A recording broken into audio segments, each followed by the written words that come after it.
क्या आपका हमल ज़ाया हो गया है और आपको मेंस्ट्रुएशन में पीसीज आ रहे हैं? क्या आपको किसी ने ये बताया है कि आपके पुराने जो पीसीज हैं बच्चे के वो अंदर ही हैं? अगर ऐसा है, बिस्मिल्लाहिर्रहमानिर्रहीम, अस्सलाम वालेकुम, welcome back to radiology vibes. This is doctor Rimsha Sadiq here.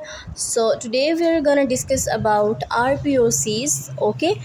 और कुछ फाइंडिंग एक और भी इसमें हम केस डिस्कस करेंगे। चूँकि हमने जो है वो केस स्टडी स्टार्ट की हुई है, तो फ़र्स्ट ऑफ़ ऑल हम देखेंगे कि आरपीओसीज़ होता क्या है। RPOCs is the abbreviation of retained product of conception. यानी रिटेन्ड प्रोडक्ट ऑफ कंसेप्शन क्या होता है कि आपका जो है वो हमल हुआ, ठीक है, आपकी बेबी की ग्रोथ होना स्टार्ट हुई और उसी दौरान क्या हुआ कि आपका हमल ज़ाया हो गया, ठीक है। मतलब कि अर्ली मिसकैरेज हो गया, आपका हमल ज़ाया हो गया। अब उसमें क्या होता है कि आपके कुछ पार्ट्स, बेबी के पार्ट्स या कुछ आपका जो कंसेप्शन के हिस्से होते हैं वो रह जाते हैं, ठीक है, जो कि फ़र्दर आपको कॉम्प्लिकेशंस क्रिएट करता है, जिसको हम कहते हैं retained product of conception, RPOCs. Ultrasound में इसका क्या रोल है? आपने जब भी स्कैन करना है या कोई पेशेंट, सिम्टम्स क्या होंगे? पेशेंट आपके पास आएगी बहुत ज़्यादा एक्सेसिव ब्लीडिंग के साथ, बहुत ब्लीडिंग होगी पेशेंट को। एंड देन क्या होगा कि पेशेंट को बहुत ज़्यादा पेन होगी और पेशेंट ये कंप्लेन करेगा कि मेरे जो है वो हर टाइम जब भी मेंस्ट्रुएशन होती है, पीरियड्स होते हैं, तो मुझे छोटे छोटे से पीसीज जो है वो ब्लड में आ रहे हैं। तो इस कंडीशन में आपने पेशेंट से प्रॉपर उसकी हिस्ट्री लेनी है। पेशेंट से पूछना है कि आपका हमल जो है वो ज़ाया तो नहीं हुआ, इसके अलावा या फिर आपको किसी किस्म की फाइब्रॉइड तो नहीं पहले डायग्नोस हुई हुई, आपको रसोली तो नहीं है, ठीक है। कंप्लीट हिस्ट्री लेने के बाद आपने, अगर पेशेंट आपको कहता है कि जी इस तरह से मेरा प्रेगनेंसी ज़ाया हुई थी या इस तरह से कोई इशू था, तो आपका जो डायग्नोसिस होता है वो पेशेंट की हिस्ट्री पे बनता है। जितनी अच्छी आप हिस्ट्री लेंगे पेशेंट से, उतना ही अच्छा आपका डायग्नोसिस होगा। तो अल्ट्रासाउंड करने के लिए जो पेशेंट प्रिपरेशन है वो ये है कि पेशेंट का मसाना यानी कि यूरिनरी ब्लैडर वो बहुत अच्छा फ़ील होना चाहिए। पेशेंट का मसाना जितना अच्छा फ़ील होगा उतने ही अच्छे से आपको यूट्रस और यूट्रस की एबनॉर्मेलिटीज़ नज़र आएंगी। अल्ट्रासाउंड पे आप क्या देखेंगे? अल्ट्रासाउंड पे आप देखेंगे यूट्रस का साइज़, ठीक है, ग्रेविड है, नॉर्मल है, एंटीवर्टेड है या फिर जो है वो रिट्रोवर्टेड है, बाइकॉन्वेट है, इस तरह से यूट्रस देखेंगे। देन आपने आना है एंडोमेट्रियम वाली साइड पे। एंडोमेट्रियम देखेंगे आप, उसमें आपको जो है वो कैल्सिफाइड मैस नज़र आएगा, कैल्सिफिकेशंस नज़र आएंगी, जो कि आपने फिर उसमें कलर डॉपलर फ्लो डाल के भी देखना है कि आया ये हमारे पास कैल्सिफाइड मैस जो है वो आरपीओसिस का है या फिर ये किस चीज़ का है।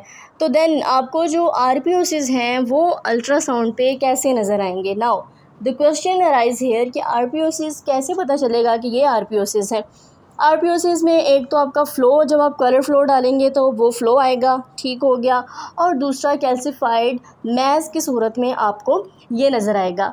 अगर हम इसकी इकोजेंसिटी की बात करें तो इकोजेंसिटी में हमारे पास ये हाइपर इकोइक नज़र आएगा, यानी कि थोड़ा सा वाइटिश और ग्रेइश आपको नज़र आएगा। टर्मिनोलॉजीज़ स्कैन करते हुए आपने टर्मिनोलॉजीज़ को ध्यान रखना है रिपोर्टिंग करते हुए कि यू कांट राइट कि आपको जो है वो ब्राइट सा मैच नज़र आया जिसको हम आरपीओसिस कहेंगे। नो, आपने प्रॉपर टर्म्स यूज़ करनी है कि whether it is hyperechoic और whether it is hypoechoic. तो ये था हमारे पास आरपीओसिस। अब देखें, आरपीओसिस अगर आपके हो गए हैं तो फिर आप इसको क्या करोगे? अल्ट्रासाउंड पे आपने पेशेंट का जो आरपीओसिस आ रहा है या जो मैस आ रहा है उसका टोटल वॉल्यूम निकालना है, ठीक है। क्यों? क्योंकि जब भी आपकी रिपोर्ट किसी गायनेकोलॉजिस्ट के पास जाएगी तो वो इस चीज़ को इवेलुएट करेगी कि भाई आपके जो यूट्रस में फाइब्रॉइड्स आ रहे हैं, सॉरी, यूट्रस में जो पीसेस आ रहे हैं वो कितने वॉल्यूम के हैं, आया ये मेडिसिन से निकल सकते हैं या फिर फर्दर इसकी डीएनसी वगैरह करनी पड़ेगी या फिर इसका फर्दर कोई प्रोसीजर करना पड़ेगा।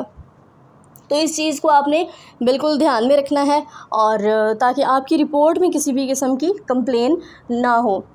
नेक्स्ट अगर हम इसी वीडियो में देखें तो देखें आपको राइट यूट्रस में ना फॉलिकल बना हुआ नज़र आ रहा है। इट इज़ नॉट सिस्ट, ठीक है, ये छोटे छोटे फॉलिकल्स आपके 12th डे तक यानी कि ओव्यूलेशन पीरियड में आपके फॉलिकल्स बन जाते हैं। तो इसको ये भी आपने ध्यान रखना है कि पेशेंट की जो हिस्ट्री है वो पीरियड्स के बाद कितने डेज़ में वो स्कैन करवा रहे हैं, सिक्रेटरी फ़ेज़ है या फिर कौन सी फ़ेज़ उसके मेंस्ट्रुअल साइकिल की चल रही है। तो ये सब चीज़ें आपने नोट करनी है और रिपोर्ट बहुत अच्छे से बना के देनी है। फ़र्दर आप क्या करेंगे, अगर आपके RPOCs आ गए हैं, आपने किसी अच्छे से गायनेकोलॉजिस्ट से रब्ता करना है। देन वो आपको वॉल्यूम के अकॉर्डिंग बताएंगी कि आया आप मेडिसिन यूज़ करें, उससे आपका जो पीसेस हैं वो एक्सपेल आउट हो जाएंगे, या फिर आप फ़र्दर सर्जरी या DNC की तरफ जाएंगी। तो ये कुछ टॉपिक थे, केस स्टडी थी जिसको मैंने आपके साथ डिस्कस किया। अगर आपको आज की वीडियो अच्छी लगी हो तो चैनल को सब्सक्राइब कर दें, वीडियो को फ्रेंड्स के साथ लाजमी शेयर किया करें और मुझे कमेंट सेक्शन में टॉपिक सजेस्ट लाजमी किया करें। तो इंशाल्लाह मिलते हैं नेक्स्ट वीडियो में, तब तक के लिए अल्लाह हाफिज़।